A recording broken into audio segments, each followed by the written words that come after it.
বিয়ে কখনো কারো সফলতা আটকে রাখে না। যত বড় বড় মনীষী বিজ্ঞানী খেয়াল করে দেখো আগে বিয়ে করছে। আমাদের এই স্বাধীনতার স্থপতি বঙ্গবন্ধু শেখ মুজিবুর রহমান খুব অল্প বয়সে বিয়ে করেছেন, ঠিক কিনা? কাজী নজরুল অল্প বয়সে বিয়ে করেছেন, মহাত্মা গান্ধী অল্প বয়সে বিয়ে করছেন। বিয়ে সফল হওয়াতে কি ওনাদের কোনো বাধা বা প্রতিবন্ধকতা তৈরি করছে? ওনারা তো সফল হয়েছে। সমস্যাটা যেখানে ওনারা বিয়ে করে সফল হয়েছে, আমরা সফল হয়ে তারপরে বিয়ে করতে চাই, ঠিক কিনা? এটাই বুঝতে চাই না যে সফল হওয়ার মাধ্যম হচ্ছে তাড়াতাড়ি বিয়ে করা। তাড়াতাড়ি বিয়ে করা, ইউগনিহিমুল্লাহ মিন ফাদলি, যারা বিয়ে করবে আল্লাহ নিজ দায়িত্বে তাদেরকে সম্পদশালী বানায় দেবে। Timely marriage is very important for the young society of Bangladesh. সময় মতো বিয়ে, এটা সব জায়গায় আমি বলি। ছেলের বাবা যারা আছেন, মেয়ের বাবা যারা আছেন, ওদের দুঃখগুলো একটু বুঝেন। ওরা অনেক দুঃখে আছে, কষ্টে আছে। বুক ফাটে তো মুখ ফুটে না, ঠিক কিনা? বিয়ের চেয়ে ভালো কাজ হয় না, বিয়ের চেয়ে ভালো কাজ হতে পারে না। এই যে উঠতি বয়সের ছেলে মেয়েরা বর্তমানে ফাস্টেস্ট ওয়ার্ল্ডে যেভাবে ট্রেন্ড চেঞ্জ হচ্ছে, তারা তাদের যৌবনকে নষ্ট করে ফেলছে। তারা এই যে পরকীয়া, এই যে গার্লফ্রেন্ড বয়ফ্রেন্ডের যে কালচার, এগুলো আগে ছিল না, এগুলো দেশের মধ্যে এখন ঢুকছে। ওই যে চিল্লায় উঠতেছে অনেকে, দেখছেন? 100% কমন করে গেছে এদের। তো এই যৌবনের তাড়নায়, এই যে যুবক বয়সে তারা যে পাপগুলো করে, অবৈধ মেলামেশার কারণে, হারাম রিলেশনশিপের কারণে একটা পার্সেন্টেজ গুনাহ বাবা মার কাঁধেও আছে না নাই? বর্তমানে ইলেকট্রনিক মিডিয়ার কারণে অমুসলিম সমাজের বিভিন্ন বিবাহের অনুষ্ঠান আমরা বারবার দেখছি, যে কারণে অধিকাংশ আমাদের মুসলিম সমাজের মুসলমান দিনদার ভাইয়েরাও কোনটা ইসলাম কোনটা ইসলাম নয় বুঝতে না পেরে অমুসলিম সমাজের অশ্লীলতা এবং অবৈধ আনন্দগুলোকে বিবাহের ভিতরে নিয়ে আসছেন। এটা আমাদের জীবনকে কলুষিত করছে, আমাদের বিবাহকে বরকতহীন করে দিচ্ছে, আমাদের পরিবারগুলোকে নষ্ট করছে। তো প্রথমেই আমাদের বুঝতে হবে, ইসলাম বিবাহ উপলক্ষে আনন্দ করাকে উৎসাহ দিয়েছে। রাসূলুল্লাহ সাল্লাল্লাহু আলাইহি ওয়াসাল্লাম বিবাহের সময় আনন্দ করা, মেয়েরা মেয়ে মহলে নির্মল গীত গাওয়া, হাসি আনন্দ করা, মেয়েকে সাজানো ইত্যাদি, খাওয়া দাওয়া, এগুলোকে উৎসাহ দিয়েছে। কিন্তু এই আনন্দ, নির্মল আনন্দকে বাদ দিয়ে তথাকথিত গান বাজনা, অশ্লীলতা, বেহায়াপনা, নাচ ইত্যাদির ভিতরে যে আমরা একদিকে কঠিন পাপে লিপ্ত হচ্ছি, অকারণ পাপে, আরেকদিকে আমাদের নতুন দম্পতির পারিবারিক জীবনটাকে বরকতহীন করে দিচ্ছি। প্রথমেই যে বিষয়ে আপনি প্রশ্ন করেছেন সেটা হলো গায়ে হলুদ। গায়ে হলুদের কয়েকটা পর্যায় আছে। মেয়েদের জন্য হলুদ বা হলুদ জাতীয় কিছু মেয়ে মহলে পরিয়ে তার সৌন্দর্য বৃদ্ধি করে, এটা বৈধ। সময় হলুদ ব্যবহার করা, আর কোনো মেয়ে যদি মেয়েকে হলুদ মাখায়, এটা অবৈধ। তবে কোনো পুরুষের জন্য পাত্রপক্ষের পুরুষেরা এসে, বা এটা কঠিনতম হারাম। আর পুরুষের জন্য হলুদ জাতীয় কিছু, জাফরান জাতীয় কিছু গায়ে মাখাটাই রাসূলুল্লাহ সাল্লাল্লাহু আলাইহি ওয়াসাল্লাম কঠিনভাবে নিষেধ করেছেন। খালুক, জাফরান, আসফর হলুদ বিষয়গুলো মানুষেরা দাড়িতে মাখতে পারবে, চুলে মাখতে পারবে, কাপড়ে মাখতে পারবে, কিন্তু হাত পা শরীরে এগুলো নারীদের জন্য। নারীদের, ইসলাম নারী এবং পুরুষের সৌন্দর্য চর্চাকে পৃথক করেছে। মেয়েদের জন্য হাতে পায়ে মেহেন্দি ব্যবহার করা, হলুদ মানে জাফরান ব্যবহার করা ইত্যাদিকে উৎসাহ দেওয়া হয়েছে। আর পুরুষদের জন্য মেহেন্দি, খেজাব, খালুক, হলুদ, আতর ইত্যাদিগুলো দাড়ি, চুল, কাপড় ইত্যাদিতে ব্যবহার করতে উৎসাহ দেওয়া হয়েছে, কিন্তু হাতে পায়ে ব্যবহার করতে নিষেধ, এবং গায়ে মেখে গোসল করা, জি এগুলো নিষেধ করা হয়েছে।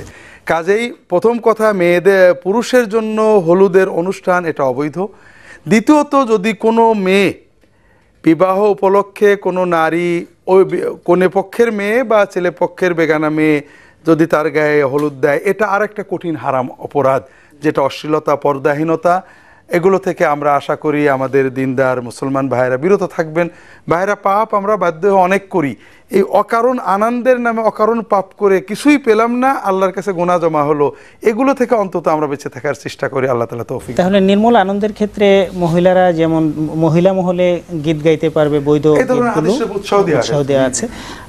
আরেকটি বিষয় হলো যে তফ বাজাতে উৎসাহ দিয়েছেন রাসূলুল্লাহ বিয়ের সময়, বিশেষ করে বিয়ের এলানের জন্য এক ধরনের বাদ্যযন্ত্র ছিল দফ, অর্থাৎ আটা চালার মতো, এক সাইডে বাড়ি দিলে এটা হাওয়াজ, এটা ওগুলো বাজাতে জানান দেওয়ার জন্য, হ্যাঁ এটা করা যেতে পারে। তাহলে এটা আমরা দেখতে পাচ্ছি যে এটা একটা হারাম কাজ আমাদের সমাজে প্রচলিত হয়ে গেছে, এটা থেকে দূরে আসতেই হবে যদি আমরা সুন্নাহ। স্যার, দ্বিতীয় যে প্রসঙ্গটা আমরা জানতে চাইছি, আনুষ্ঠানিকতার মধ্যে আরেকটি বিষয় আছে যে বরযাত্রী যাওয়ার যে রীতিটা, বরযাত্রী যাওয়ার জন্য ইসলামের বিধান কি, যে এটা কিভাবে বরযাত্রী যাবে? প্রথম কথা হলো যে বিবাহে বরযাত্রী যাওয়া আমাদের দেশে যৌতুকের একটা অংশ। বরযাত্রী মানে কনের পিতাকে আমাদের দেশে যেভাবে অত্যাচার করা হয়, মুসলমান নামধারী একটা সমাজে আমরা নিজেদের মুসলমান দাবি করি, কিন্তু আমরা আচরণে কখনোই মুসলমান হতে পারিনি এখনো। যার একটা হলো যৌতুক, আর যৌতুকের একটা প্রকাশ হলো বরযাত্রী। আমাদের ইসলামী বিবাহের ক্ষেত্রে মূলনীতিটা বুঝতে হবে, সেটা হলো যে পাত্রের জন্য ফরজ হলো তার স্ত্রীকে মোহর দেওয়া, এবং পাত্রের জন্য সুন্নত হলো অলিমা করে বন্ধু বান্ধব আত্মীয় স্বজন শ্বশুর শাশুড়িকে খাওয়ানো। পাত্রীর পিতার উপরে কোনো খরচ আল্লাহ দেননি, নির্ধারণ করেন, তার জন্য না কোনো মোহর আছে, না কোনো যৌতুক আছে, না কোনো খাওয়ানো আছে। তিনি ইচ্ছা করলে তার মেয়েকে বা জামাইকে কিছু উপহার দিতে পারেন, এটা তার ঐচ্ছিক, আর তার বাড়িতে কোনো মেহমান গেলে খাওয়াতে পারেন। বিবাহ উপলক্ষে বরযাত্রী নিয়ে যেতে হবে, এটা ইসলামের কোনো নির্দেশনা নয়। বিবাহ উপলক্ষে অলিমা খাওয়া দাওয়া তো বর করাবে নিজের বাড়িতে, কিন্তু দুর্ভাগ্যজনকভাবে আমাদের দেশে বরযাত্রীর প্রথা কঠিনভাবে জেঁকে বসেছে। পাত্রের পিতা তার বেয়াই সাহেবকে বা হবু বেয়াইকে বলেন বরযাত্রী কতজন যাবে, পাত্রীর পিতা যদি বলেন 50 জন, পাত্রের পিতা ভিমরি খান কি বলেন, আমার এত বড় বংশ, আমার ছেলের এত বন্ধু, 100 জনের কমে যাওয়া যাবে না, 200 জন 500 জনের কমে হবে না। অর্থাৎ নাউজুবিল্লাহ, আপনার ছেলের বন্ধু বান্ধব বেশি হলে, আপনার গোষ্ঠী বড় হলে আপনারা বড় অলিমা করেন, আপনি আরেকজনের বাড়িতে জোর করে চাঁদাবাজি করবেন কেন? কিন্তু দুর্ভাগ্যজনকভাবে এই চাঁদাবাজি আমাদের সমাজের নিয়ম হয়ে গিয়েছে। সেখানে 50 জনের জায়গায় 100 জন, 100 জনের জায়গায় 150 জন, কারণ আমাদের সমাজে খাওয়া সাধারণত পয়সার বিনিময়ে খেতে হয়। দুটো খাওয়া ফ্রি খাওয়া যায়, একটা হলো বরযাত্রী খাওয়া, আর একটা হলো মানুষ মরে গেলে খাওয়া। তো এই বরযাত্রী খাওয়াতে 50 জনের জায়গায় 100 জন সবাই যেতে চায়, কারণ খরচ করতে হয় না, ফ্রি গাড়িতে যেয়ে খেয়ে আসা যায়। তো ভাইরা বরযাত্রী কমান, বরযাত্রী একান্ত যেগুলো না গেলে নয় সেগুলো যাবে বরযাত্রী। আর বিবাহের অনুষ্ঠান ছেলে বাড়িতে অলিমা করবে, সাধ্যমতো খাওয়াবে। মেয়ের বাড়িতে বরযাত্রী যে আনন্দ করব, এটা ইসলামের নির্দেশনা নয়। পাত্রীর পিতার ইচ্ছার বাইরে যদি আমরা একজনও বরযাত্রী নিয়ে যাই, তাহলে সেটা যৌতুকের ন্যায় হারাম অপরাধ হবে। আরেকটা এখানে আমি বলি যে আমাদের সমাজে অনেক এলাকাতে আছে যে ওই বরযাত্রী শুধু যায় না, বরযাত্রী মেনু কি হবে, চিটাগাংয়ে কি বলে আপনার ওই চাঁদা মাছ থাকতে হবে, অমুক অমুক আইটেম থাকতে হবে, তা না হলে পাত্রীর পিতার কোনো মূল্য থাকবে না। দুর্ভাগ্যজনক, আসলে বরযাত্রী যাওয়ার সিস্টেমটাই ইসলামে এরকমভাবে নেই। যদি কিছু সংখ্যক মানুষ যায়, সংক্ষেপে তাদেরকে পাত্রীর পিতা যা পারেন খাওয়াবেন, আমরা কোনো মেনু দিতে পারি না। সামাজিক আনন্দ, বিবাহ তো মুআমালাত জাগতিক, সামাজিক আনন্দর ক্ষেত্রে যতক্ষণ না শরীয়ত বিরোধী কিছু আসবে বৈধ। বিবাহে আনন্দ রাসূল বৈধ করেছেন, কাজেই বিবাহে গেট বানিয়েছে। হাসি আনন্দের ভিতরে যদি গেট ধরাধরি হয়, আশা করি অবৈধ হবে না। কিন্তু বেপরদা থাকলে, বার্গেনিং থাকলে, অথবা এটার মাধ্যমে যে অপ্রীতিকর পরিবেশ তৈরি হয়, এটা বিভিন্ন জায়গায় ঘটে। এজন্য আমরা অনুরোধ করব যে গেট বানিয়েছেন সম্মান করতে, সেখানে আবার টাকা নিলে তো আরও সেটা নিচতা হয়ে গেল। এই জন্য এগুলোর ভিতরে না যে আমরা বরযাত্রী কম করি। আমি যেটা বলতে চাচ্ছিলাম আপনি বলতে দেননি, সেটা হলো বরযাত্রী যাওয়া পাত্রীর পিতার ইচ্ছার বাইরে, এটা যৌতুক হারাম। তার বাড়িতে জোর করে খাওয়া এটা জঘন্যতম চাঁদাবাজি। তার উপরে কোনো মেনু চাপিয়ে দেওয়া, এটা কেমন যেমন আপনি একজনের অস্ত্র নিয়ে বন্দুক নিয়ে যেয়ে বললেন যে চাচা আপনার বাড়িতে মেহমান, তাড়াতাড়ি ছাগল জবাই করেন, এটা যেমন আপনি চাঁদাবাজি করলেন বন্দুক দেখিয়ে, কঠিন হারাম, একই রকমের হারাম। আমরা আশা করি এই বরযাত্রী যাওয়ার এই কঠিন হারাম, বরযাত্রী যাওয়াটা মূলত হারাম নয়, বরযাত্রী যাওয়ার মাধ্যমে যে অনেক হারাম আমরা করছি এগুলো থেকে আমরা আত্মরক্ষা করব হবে। তো ইজাব কবুলের ক্ষেত্রেও আমাদের সমাজে আমরা লক্ষ্য করছি যে মেয়ের কাছে ছেলে পক্ষের অনেকে যাবে, যে তাকে একজন আলেম সাহেব বলবে যে অমুকের ছেলে অত টাকা দেন, মোহরে আপনাকে বিবাহের প্রস্তাব দিয়েছে, আপনি রাজি আছেন কিনা। তখন তিনি ওখান থেকে বলবেন কবুল, না বলা পর্যন্ত তাকে বলতে থাকবে যদি কবুল বলো বলো ইত্যাদি। এই যে সিস্টেমগুলো, এগুলো কি আসলে নবীজির সুন্নাহ বা সাহাবায়ে কেরামের বিবাহ শাদীতে এগুলো হতো কিনা? জি, আসলে এখানে বিবাহের আকদের মূল আনুষ্ঠানিকতা, প্রথম কথা হলো বিবাহের অনুষ্ঠানের ক্ষেত্রে আমরা বুঝতে হবে যে ইসলাম কোনো পুরোহিত তান্ত্রিক ধর্ম নয়। জি, ইসলামে মূলত বিবাহের আকটাকে একটা জাগতিক বিষয়, যেখানে নারী পুরুষের অধিকার রক্ষার সাক্ষী লাগবে, ঘোষণা দিতে হবে, নারী পুরুষের ইজাব কবুলের মাধ্যমে বিবাহ হবে। তবে আলেম ওলামা নেককার মানুষদের মাধ্যমে এটা করানো, এটা সাহাবিগণের সুন্নত বা এটা করতে। তো এখানে পদ্ধতি রাসূলুল্লাহ সাল্লাল্লাহু আলাইহি ওয়াসাল্লাম বলে আলিনু হাযান নিকাহ ওয়াজআলুহু ফিল মাসাজিদ আওয়াল মসজিদ, তোমরা নেকার বিবাহের ঘোষণা দেবে এবং বিবাহের এই অনুষ্ঠানটা মসজিদে করবে, ঘোষণাটা মসজিদে করবে।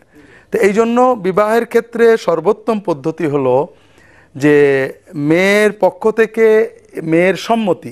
এখানে একটা গুরুত্বপূর্ণ বিষয় যে ইসলামের আগে কোনো ধর্মে বিবাহের ক্ষেত্রে পাত্রীর সম্মতির কোনো গুরুত্ব দেওয়া হয়নি। বাইবেলে দেওয়া হয়নি, খ্রিস্ট ধর্মে দেওয়া হয়নি, ইহুদি ধর্মে দেওয়া হয়নি, হিন্দু ধর্মে দেওয়া হয়নি। সর্বপ্রথম মুহাম্মদ রাসূলুল্লাহ সাল্লাল্লাহু আলাইহি ওয়াসাল্লাম বললেন, মেয়ে ছোট হোক বড় হোক, মেয়ের অনুমতি ছাড়া কোনো বিয়ে হবে না। এই জন্য মেয়ের অনুমতি নেওয়াটা বাধ্যতামূলক, এবং অনুমতি ছাড়া বিয়ে হলে সেই বিয়ে বৈধ হবে না, বিবাহ বৈধ হবে না। পিতা যতই রাজি হোক, পিতা কোনো মেয়েকে বিয়ে দিতে পারে না তার অনুমতি ছাড়া। সম্মতি লাগবে, অনুমোদন লাগবে, তার সন্তুষ্টি লাগবে। এই জন্য মেয়ের সম্মতি নিতে হবে এবং সম্মতির সাক্ষী লাগবে, এটা ঠিক। তবে সম্মতির সাক্ষী গ্রহণের সময় অন্য মানুষেরা যে মেয়েকে দেখবে, এটা পর্দাহীনতা, এটা শরীয়তে হারাম। সর্বোত্তম পন্থা হলো মেয়ের কাছে যে সাক্ষী সহ মেয়ের আত্মীয় স্বজন যারা মাহরাম তারা, অথবা মেয়ে পর্দায় থাকবে, বাইরে থেকে সাক্ষীরা শুনবে, কবুল করতে বলা হবে। মেয়ে যদি কবুল বলে সুস্পষ্ট আলহামদুলিল্লাহ, হাদিস শরীফে এসেছে কুমারী মেয়েরা যদি কবুল না বলে শুধু চুপ থাকে, আপত্তি না করে, এটাও কবুল বলে ধরা হবে। এরপরে মসজিদে এই আকদটা সম্পূর্ণ করা হবে। আকদের ক্ষেত্রে কয়েকটা বিষয় আছে। একটা মোহর নির্ধারণ করতে হবে, এটা রাসূলুল্লাহ সাল্লাল্লাহু আলাইহি ওয়াসাল্লাম, মোহর দেওয়া ফরজ, নির্ধারণ না করে বিয়ে করলেও বিয়ে হয়ে যাবে। সেক্ষেত্রে ওই মেয়েকে তার বোনেরা যে পরিমাণে মোহর পেয়েছে ওই পরিমাণ মোহর দেওয়া ফরজ হবে। তবে মোহর নির্ধারণ করে এরপরে খুতবা পড়বে, খুতবার পরে ইজাব কবুলের মাধ্যমে আঁকতে হবে এবং এটা মসজিদে হওয়াটাই সর্বোচ্চ। মোহরটা তাৎক্ষণিক পরিশোধ করতে হবে না বাকি কিছু থাকলেও চলবে? মোহর দেওয়া ফরজ এবং মোহর হবে পাত্রীর জন্য সম্মানজনক, পাত্রের সাধ্যের ভিতরে, একেবারে কম নয়। রাসূলুল্লাহ সাল্লাম তার বিবাহে, বিভিন্ন বিবাহে বেশ ভালো পরিমাণ মোহর দিয়েছেন। হযরত রাসূলুল্লাহ সাল্লাল্লাহু আলাইহি ওয়াসাল্লাম তার মেয়ে ফাতেমা রাদিয়াল্লাহু তাআলার বিবাহে আলী রাদিয়াল্লাহু তাআলা আনহু 12 উকিয়া, অর্থাৎ জাকাত ফরজ হয় মানে প্রায় 3 বার, না 5 উকিয়াতে জাকাত ফরজ হয়। 12 উকিয়া প্রায় সোনার দামে প্রায় 7-8 লক্ষ টাকার সম্পদ তাকে মোহর হিসেবে দিছিলেন, রূপার দামে প্রায় 1 লাখ টাকার সম্পদ। তো যাই হোক, এই জন্য মেয়ের মর্যাদাকে রক্ষা করে আবার পাত্রের সাধ্যের ভিতরে থাকে এরকম মোহর নির্ধারণ করতে হবে এবং অবশ্যই পরিশোধ করতে হবে। কোনো স্বামী যদি মোহর দেব না এই নিয়েতে মোহর ধরে, আল্লাহ তাকে প্রতারক হিসেবে কিয়ামতের দিন জাহান্নামে দেবেন। তবে সব মোহর দিয়ে দেওয়া মোটেও শর্ত নয়। মোহর মোটে না দিলেও বিবাহ হয়ে যাবে, বৈধ হবে, সম্পর্ক বৈধ হবে। মোহর কিছু উসুল করা যায়, কিছু পরে দেওয়া যায়, সম্পূর্ণ শোধ করেও দেওয়া যায়। এটা পাত্র পাত্রী সমঝোতার ভিতরে হবে, সম্মতির ভিত্তিতে যদি হয়। তবে এটা পরিশোধ করতে হবে যত সময়ই লাগুক। হ্যাঁ, যত সময় লাগুক পরিশোধের নিয়তেই নির্ধারণ করতে হবে। বাসর রাত্রের কথা আমরা হয়তো পরে আসবো, যে স্ত্রীর কাছে ক্ষমা চাওয়া, যে এটা একটা কঠিন, নোংরা, জঘন্য বর্বরতা। আর আমাদের সমাজের কোনো কোনো প্রচলিত বই আছে রাসূলুল্লাহ সাল্লাল্লাহু আলাইহি ওয়াসাল্লামের নাকি নাউজুবিল্লাহ তার স্ত্রীদের কাছে মোহর ক্ষমা চাইছিলেন কাজে বাসর রাতে। রাসূলুল্লাহ সাল্লাল্লাহু আলাইহি ওয়াসাল্লামের নামে কি জঘন্য মিথ্যা কথা। মোহর নির্ধারণ করে দেওয়ার জন্য এখানে ক্ষমা চাওয়ার কোনো প্রশ্নই ওঠে না। মোহর পরিপূর্ণ বুঝে দেওয়ার পরে যদি স্ত্রী কিছু দিয়ে দেন সেটা নিয়ে ফেরত দিয়ে দেন তাহলে সেটা স্বামী ভোগ করতে পারে। জি জি। তো স্যার আমাদের তো অনেকগুলো জানবার বিষয় এই ব্যাপারে, এই সম্পর্কে আমরা আরেকটা বিষয় জানবো যে বিয়ে তো সম্পাদন হলো, এখন বাসর ঘরে যাবে, ছেলেকে অর্থাৎ বরকে কনের কাছে পাঠাবে, এখন নারীরা অন্যান্যরা মিলে কি সব আনুষ্ঠানিকতা করে, এটাকে অন্দরমহল বা অন্দরঘর বলা হয়, এটার কতটা বৈধতা ইসলাম দিয়েছে? আসলে ইসলামে বিবাহে আনন্দ করতে ইসলাম নির্দেশ দিয়েছে, তবে আনন্দটা নির্মল হতে হবে, পর্দার ভিতরে হতে হবে এবং আনন্দের নামে যেন কোনো মানে অপ্রীতিকর পরিস্থিতি তৈরি না হয়। বিবাহের বৈঠকে বরকে কেবলামুখী হয়ে চুপচাপ বসে থাকতে হবে এই কথা ঠিক নয়। তবে কয়েকজন মুরব্বী মানুষ বিবাহের বৈঠকে থাকবে। মেয়ের কাছে বিবাহ পড়ানো যাবে না, মেয়ের কাছে বিবাহ পড়ানো হারাম। যেমন ভাবে বলেছি উকিল বাপ চিরদিনের জন্য হারাম, মেয়ের কাছে বিবাহ পড়ানো চিরদিনের জন্য হারাম। মেয়ের কাছে বিবাহ পড়ানো লাগবে না, এটা ভুল পদ্ধতি চলে আসছে। আরো যেটা সমস্যা সেটা হচ্ছে এই রাসূল সাল্লাল্লাহু আলাইহি ওয়াসাল্লাম বলেছেন লা নিকাহ ইল্লা বিশাহিদাইনে, দুইজন সাক্ষী ছাড়া বিবাহ হবে না, কিন্তু কাজীর খাতাতে আছে 4 জন সাক্ষী। খুব অবাক কথা এটা। আলোচনার এই অংশটা খুব ভালোভাবে মনে রাখবেন। পৃথিবীতে একটা জায়গাতে 4 জন সাক্ষী লাগে, সেটা হলো অশ্লীল কাজ জেনা প্রমাণ করার জন্য। একজন সাহাবী এসে আল্লাহ নবীকে বলছেন, আল্লাহর নবী, একজন পুরুষকে আমার স্ত্রীর গায়ের উপরে দেখে আসলাম। তখন আল্লাহ রাসূল বলছেন প্রমাণ। তখন লোকটি বলছে এই সময়তে আমি প্রমাণ কোথায় খুঁজতে যাব? তখন বলছেন শোনো, যদি তুমি প্রমাণ পেশ করতে না পারো তাহলে তোমাকে 80 লাঠি পিটাবো। তুমি অন্যায় দেখেছো, বন্ধ করো, দেখেছো সংশোধন করো। যদি মানুষের কাছে বলতে যাও তাহলে কয়জন লাগবে? 4 জন। বউ তালাক দিয়ে দাও, বউ রাখো না, বউ রাখো, সেটা তোমার ব্যাপার। কিন্তু তুমি সাক্ষী পেশ করতে পারবে না আর মানুষের সামনে বলবা যে আমার বউ অশ্লীল কাজ করেছে, এটা অসম্ভব। শুধুমাত্র জেনা প্রমাণ করতে 4 জন সাক্ষী লাগে, সেইটা বিবাহের মধ্যে ঢুকলো কি করে? পক্ষ লাগে না, 2 জন সাক্ষী লাগে। মানুষ মুসলমান ও মেয়ের পক্ষে না ছেলের পক্ষে, এই কথা আল্লাহ রাসূল বলেননি। বিবাহ একটা জায়েজ হওয়ার জন্য বর লাগে, মেয়ের বাপকে লাগে, আর 2 জন সাক্ষী লাগে। 4 জন মানুষ লাগে, বরকে লাগে, মেয়ের বাপকে লাগে, আর 2 জন সাক্ষী লাগে। সেইখানে কাজীর খাতাতে 4 জন সাক্ষী হয়ে গেছে। এইটা কোরআন হাদিসের একবারে হুবাহু উল্টা। বিবাহ জেনা নয় যে 4 জন সাক্ষী পেশ করতে হবে, ভুল হিসাব। কাজীর এই খাতা চলবে না। কবে সেই দিন আসবে যেদিন কাজীর খাতা পরিবর্তন হবে? আল্লাহ তুমি এটা ব্যবস্থা করো। এই খাতা টয়লেট পেপার হিসাবে ব্যবহার করার যোগ্যতা রাখে না। এই খাতা পরিবর্তন করতেই হবে যাদিকে। আজ হোক আর কাল হোক, কাবা ঘরে 4 জন ইমাম আজান দিত, 4 জন মুয়াজ্জিন আজান দিত, 4 জন ইমাম ইমামতি করত। একজনের আজান, আবার আর একটা আজান, আবার আর একটা আজান, আবার আর একটা আজান, 4 আজান কাবা ঘরে হতো। এই কাবা ঘরে 4 জায়গাতে 4 ইমামের নামাজ হতো। এটা উঠে গেছে। কাজীর খাতাতে 4 জন সাক্ষী আছে। এমন একদিন আসবে যেদিন 4 জন সাক্ষী উঠে গিয়ে কয়জন থাকবে? 2 জন। একটা বিবাহ বৈধ হওয়ার জন্য 2 জন সাক্ষী লাগে, পক্ষ লাগে না। সম্মানিত দিনী ভাই বোন, মেয়ের কাছে বিবাহ পড়াতে হবে না। তবে অতিরিক্ত যদি মনে করে মেয়ের বাপ, তো এখনো বিবাহ বৈঠকে বসার আগে জিজ্ঞাসা করে আসতে পারে। মেয়ে যেখানে বসে আছে ওখানে গিয়ে বলবে, আম্মু, খালেদা জি, বিবাহ পড়াতে যাচ্ছি, যান। আসেন। আম্মু, খালেদা বিবাহ পড়াতে যাচ্ছি। হেসে উঠেছে, তবু আসেন, বিবাহ পড়া।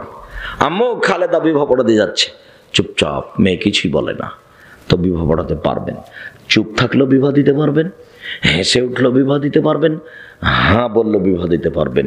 বিবাহের বৈঠকে মেয়ে বলছে জি না, এখন আপনি বিবাহ দিতে পারবেন না, ছেলে যত বড়ই চাকরিজীবী হোক। বিবাহের বৈঠকে অনুমতি নিতে গিয়ে মেয়ে কেঁদে উঠেছে, তাহলে আর বিবাহ দেওয়া যাবে না। আগে পরিস্থিতি কন্ট্রোল করে নিতে হবে। মেয়ে যদি কেঁদে উঠে তাহলে বিবাহ না জায়েজ, বিবাহ দেওয়া যাবে না। মেয়ে জামাই যত বড়ই উচ্চশিক্ষিত চাকরিজীবী হোক না কেন। সম্মানিত দিনী ভাই বোন, আগে হবে খুতবা। আরবিতে যে খুতবাটা আছে সেই খুতবা হবে। খুতবা যখন শেষ হয়ে যাবে তখন মেয়ের পিতা নিজেই বলবেন, অথবা কাজী সাহেব আগে আগে বলবেন, বা হুজুর আগে আগে বলবেন, মেয়ের পিতা পিছে পিছে বলবেন, আমার মেয়ে খালেদা এত টাকা নগদ, এত টাকা বাকিতে তোমার সাথে বিবাহ বন্ধনে আবদ্ধ হতে রাজি, তুমি তাকে স্ত্রী হিসেবে কবুল করো। ও বলবে কবুল করলাম।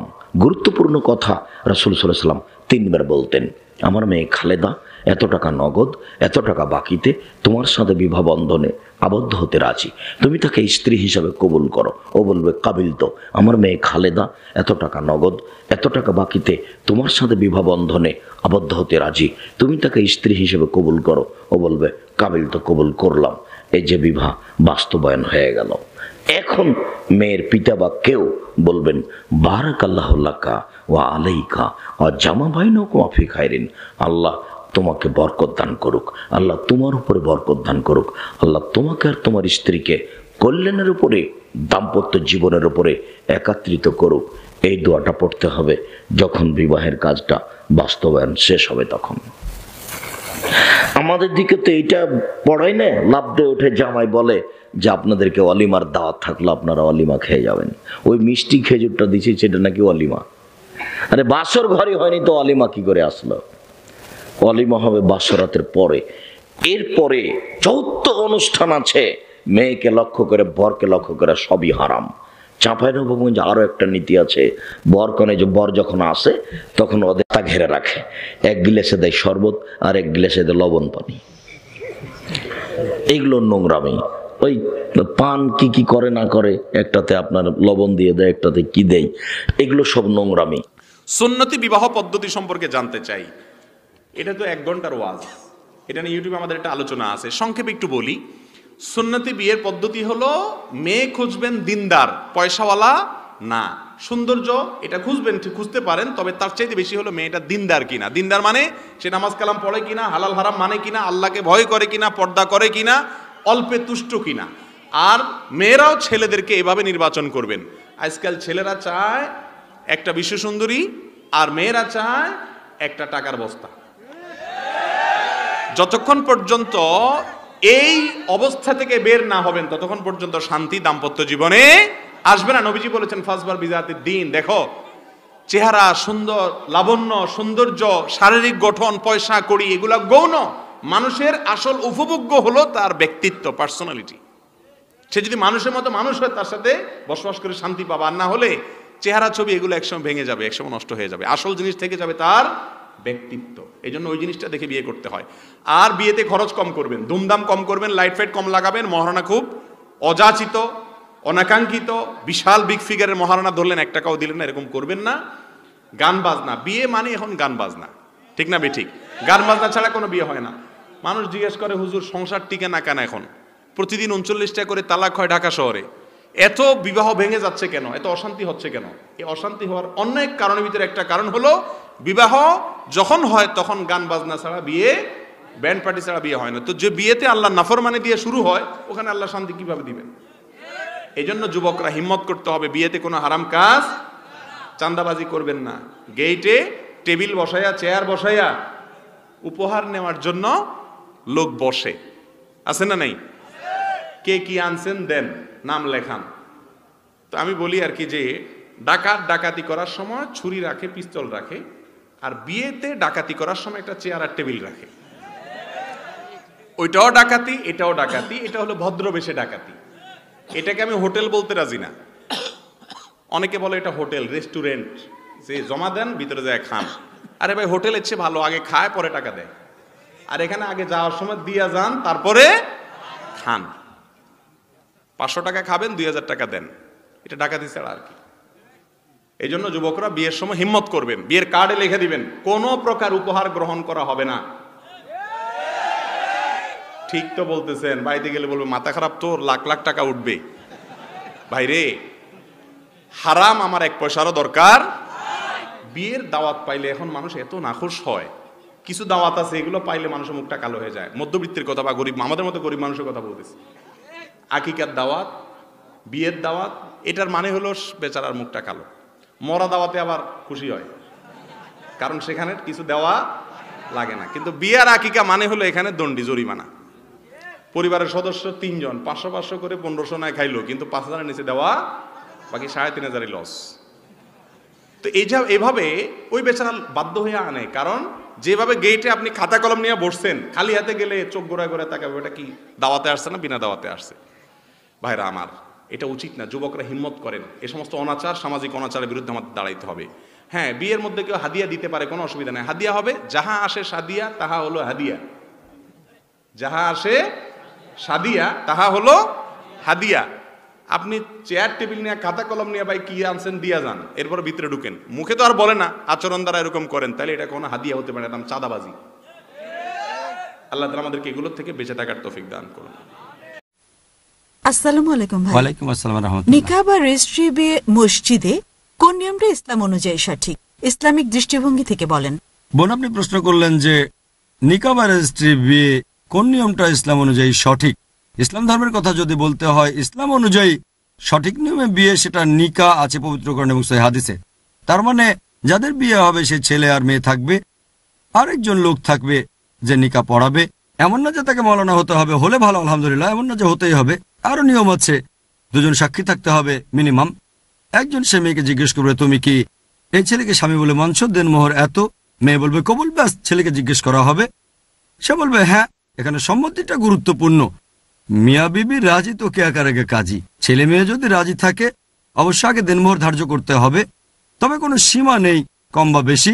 এটা স্বামীর সামাজিক অবস্থানের উপর নির্ভর করবে। কোরআনের একটা আয়াত হতে পারে, এরকম আরো আছে। তবে ইসলামিক নিয়মে একটা ছেলে আর একটা মেয়ে বিয়ে করতে চাইলে 2 জন সাক্ষী থাকতে হবে, একজন তাদের জিজ্ঞেস করবে আর লিখে রাখবে। এখন রেজিস্ট্রি বিয়ের ব্যাপারে যদি বলতে হয়, ইসলাম অনুযায়ী শুধু নিকাহ হলে সেটা যথেষ্ট। যদি ইসলামিক শরিয়ার ব্যাপারে বলেন, তবে দেশের আইন অন্যরকম হতে পারে। যদি দেশের আইনটা ইসলামিক শরিয়ার বিরুদ্ধে না যায় তাহলে মেনে চলেন। এখন দেশের আইন বলছে আপনি যে ধর্ম মেনে চলেন, হোক হিন্দুইজম, খ্রিস্টান ধর্ম বা ইসলাম, যদি বিয়ে করেন আমরা মেনে নেব, তবে আমাদের জানাবেন। এখন ভারতে যখন কোনো নিকাহ সম্পন্ন হচ্ছে, সেটা উর্দুতে লেখেন অথবা অন্য যে কোনো ভাষায়, বেশিরভাগ ক্ষেত্রে উর্দু, ইংরেজিতেও হতে পারে, অথবা আপনার প্রদেশের ভাষায় লিখে রাখবেন আর সরকারের কাছে পাঠাবেন রেজিস্ট্রেশনের জন্য। এটা পুরোপুরি হালাল, এটা ইসলাম অনুযায়ী ফরজ না, তবে ভারত সরকারের আইনে এটা ফরজ, এটা ভালো। আর ইসলামে এটা হয়তো মুস্তাহাব। এমন না যে রেজিস্ট্রি না করলে স্বামী স্ত্রী নন, মুস্তাহাব মানে করলে ভালো। দেশের আইন কেন মানবেন না যদি শরিয়া বিরোধী না হয়? তাহলে নিকাহ হওয়ার পরে রেজিস্ট্রেশন করা, যে নিকাহ পড়িয়েছে বা অন্য কেউ সরকারের কাছে গিয়ে বলতে পারে এরা এখন স্বামী স্ত্রী, যাতে আগামীকাল পাসপোর্ট করতে যান স্বামীকে স্ত্রীকে, এজন্য রেজিস্ট্রেশন। এখানে আরো একটা ব্যাপার হয়তো আপনি এটাও জানতে চাচ্ছিলেন, তবে শব্দটা আপনি ভুল বলেছেন, সেটা হচ্ছে কোর্ট ম্যারেজ। যে বিয়েটা হয় ভারত সরকারের আইন অনুযায়ী, রেজিস্টার্ড বিয়ে মানে বিয়েটা রেজিস্ট্রি করছেন, এটাতে কোনো সমস্যা নেই। তবে আরেকটা হচ্ছে কোর্ট ম্যারেজ অথবা ভারত সরকারের আইন অনুযায়ী বিয়ে, এটা কি ঠিক না ভুল, তাহলে উত্তরটা হবে আলাদা। এখানে যেটা হচ্ছে যে ভারত সরকার মেনে চলছে পার্সোনাল ল। পার্সোনাল ল মানে মুসলিমরা তাদের আইন মেনে চলবে, মুসলিম পার্সোনাল ল, হিন্দুরা মেনে চলবে হিন্দু পার্সোনাল ল, খ্রিস্টানরা মানবে তাদের পার্সোনাল ল। পার্সোনাল ল মানে যেটার সাথে সম্পর্কিত শুধু তারা, তাদের পরিবার, যদি সেটা ফৌজদারি আওতায় না পড়ে। যদি বিয়ে করতে চান আপনার ধর্মের নিয়ম অনুযায়ী বিয়ে করতে পারেন, অথবা ডিভোর্স দিতে পারেন, সম্পত্তি ভাগ করতে পারেন, এই সব কিছু আসবে পার্সোনাল লর ভেতরে। অপরাধ পড়বে ফৌজদারিতে। তাহলে পার্সোনাল ল, ভারত একটা গণতান্ত্রিক ধর্মনিরপেক্ষ দেশ, সব নাগরিককে তাদের ধর্ম পালন করার সুযোগ তারা দিয়েছে। তবে এছাড়াও রয়েছে ইন্ডিয়ান ল।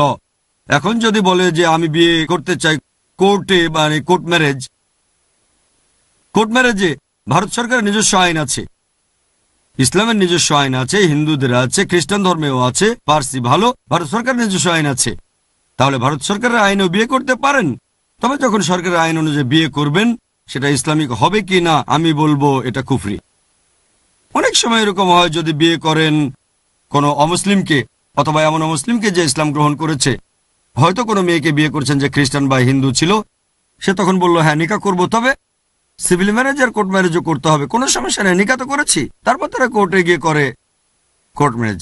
এখানে আমাদের বুঝতে হবে যে কোনো আইনে বিয়ে করতে পারেন, তবে যদি করেন কোর্ট ম্যারেজ, ভারতীয় কোর্টের আইন সবার উপরে।